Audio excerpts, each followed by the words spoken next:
ஆமா, நீ என்ன பேசிட்டு இருந்த? அது இல்ல, நான் அப்புறமா சொல்றேன். ம்,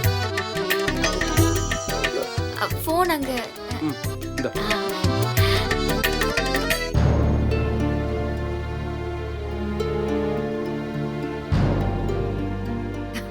வாழ்த்துக்கள் டி, சந்தோஷமா என்ஜாய் பண்ணு.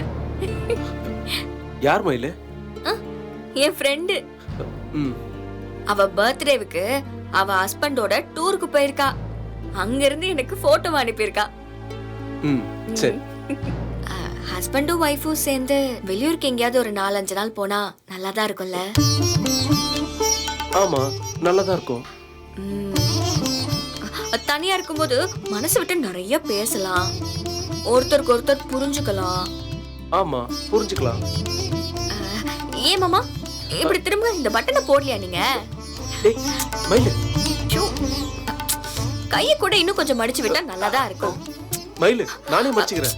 இருங்க மாமா, நான் தான் இருக்கேன்ல, நான் மடிச்சு விடுறேன்.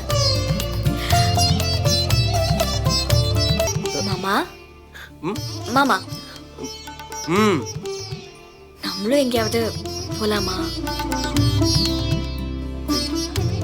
எங்கேயாவதுனா? ஹனிமூன் மாதிரி எங்கேயாவது போலாமா? ஹனிமூனா? ஆமா, கல்யாணம் ஆன பிறகு எல்லாரும் எங்கேயாவது போவாங்கல்ல, 4-5 நாள் தங்கிட்டு வருவாங்க.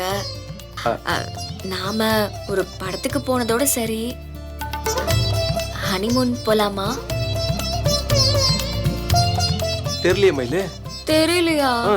ஆமா, செந்திலும் மீனாவும் ஹனிமூன் போட்டோன்னு அப்பா தான் சொன்னாரு. அதே மாதிரி நம்ம எப்ப போறதுன்னு அப்பா சொல்லுவாரு. அவர் சொன்னதும் நம்ம 2 பேரும் போயிடலாம். சரியா? இதெல்லாம் கூட மாமா தான் சொல்லணுமா? ஆமா, நம்ம வீட்ல எல்லா முடிவும் அப்பா தானே எடுப்பாரு. சரிங்க மாமா. ஆனா ஹனிமூன் மாமா நீங்க கேட்க முடியாதா மாமா கிட்ட? அது எப்படி மயிலு நான் போய் கேட்பேன்? ஹனிமூன் போட்டுமானா? கூச்சமா இருக்காது? அப்படி பொதுப்படியா கேட்க வேண்டாம், எங்கேயாவது வெளியூர் போயிட்டு வரலாமான்னு கேட்கலாம்ல. மயிலு, அப்படி கேட்டாலும் ஹனிமூன் போட்டுமான்னு கேட்டாலும் எல்லாம் ஒண்ணு தானே.